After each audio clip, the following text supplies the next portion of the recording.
Vote বৈতরণী পার করার জন্য বরাবরই নিজেকে পুঁজি করেন তৃণমূল কংগ্রেস নেত্রী মমতা বন্দ্যোপাধ্যায়।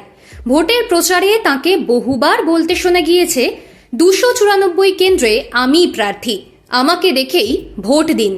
মমতার সেই কথা এবার বর্তমান প্রদেশ কংগ্রেস সভাপতি শুভঙ্কর সরকারের গলাতেও। আসন্ন বিধানসভা নির্বাচনের প্রেক্ষিতে তিনিও বলছেন, 294 আসনে আমিই প্রার্থী। এমনিতেই বাম কংগ্রেসের জোট না হওয়া সিপিআইএম এর রাজ্য সম্পাদক মোহাম্মদ সেলিম প্রদেশ সভাপতিকে কটাক্ষ করে বলেছেন, তৃণমূলের প্রতি তাঁর দরদ আছে। সেই শুভঙ্করের গলায় মমতার সুর কেন? রহস্যটা কি?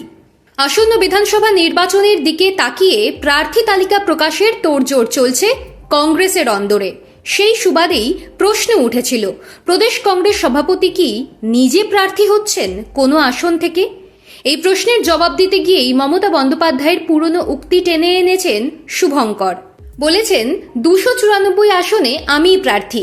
তার ব্যাখ্যা, দল নতুন আশা নিয়ে 294 কেন্দ্রে প্রার্থী দিচ্ছে।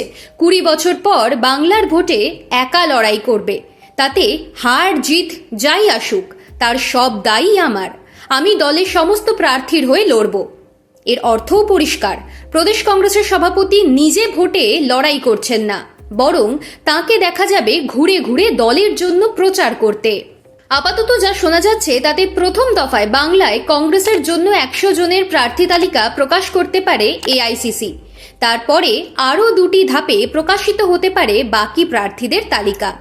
এই প্রার্থী তালিকা নিয়ে চূড়ান্ত সিদ্ধান্ত নিতে বুধবার সন্ধ্যায় দিল্লি পাড়ি দিয়েছেন বর্তমানে প্রদেশ কংগ্রেসের সভাপতি শুভঙ্কর সরকার।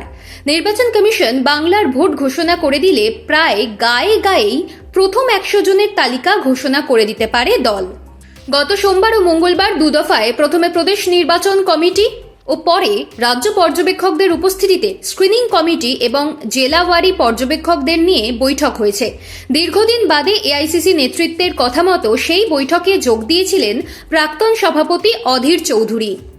এআইসিসি ও প্রদেশ কংগ্রেসের সভাপতির কথাই যে প্রার্থী বাছাইয়ে চূড়ান্ত, সেই প্রস্তাব নিজেই সকলকে জানান অধীর। একটি সূত্রের দাবি, সবকটি জেলা থেকে প্রার্থীদের সম্ভাব্য তালিকা প্রদেশকে পাঠানো হলেও মুর্শিদাবাদ জেলার প্রার্থী তালিকা রাজ্য নেতৃত্বকে পাঠাননি সভাপতি মনোজ চক্রবর্তী। সেই তালিকায় গোপনীয়তা রেখে বিধান ভবনের গত বৈঠকেই পর্যবেক্ষক গোলাম মীরের হাতে তুলে দিয়েছেন অধীর নিজে। মনে করা হচ্ছে, সেই তালিকায় বিধানসভার প্রার্থী হিসেবে অধীরের নামও রয়েছে। যদিও সেই খবরে কোনো শিলমোহর পড়েনি, তাতে কোনো পক্ষই এখনো শিলমোহর দেয়নি। তবে যদি শেষ পর্যন্ত সত্যিই প্রার্থী হন, তাহলে প্রায় 35 বছর পর বিধানসভার লড়াইয়ে নামবেন অধীর। উল্লেখ্য, 1991 সালে কংগ্রেসের টিকিটে নবগ্রাম থেকে প্রার্থী হয়েছিলেন তিনি। সেবার হেরে গেলেও 5 বছর পর জিতে বিধানসভায় পা রাখেন মুর্শিদাবাদের রবিনহুড। এবার কি আবার বিধায়ক হবেন অধীর?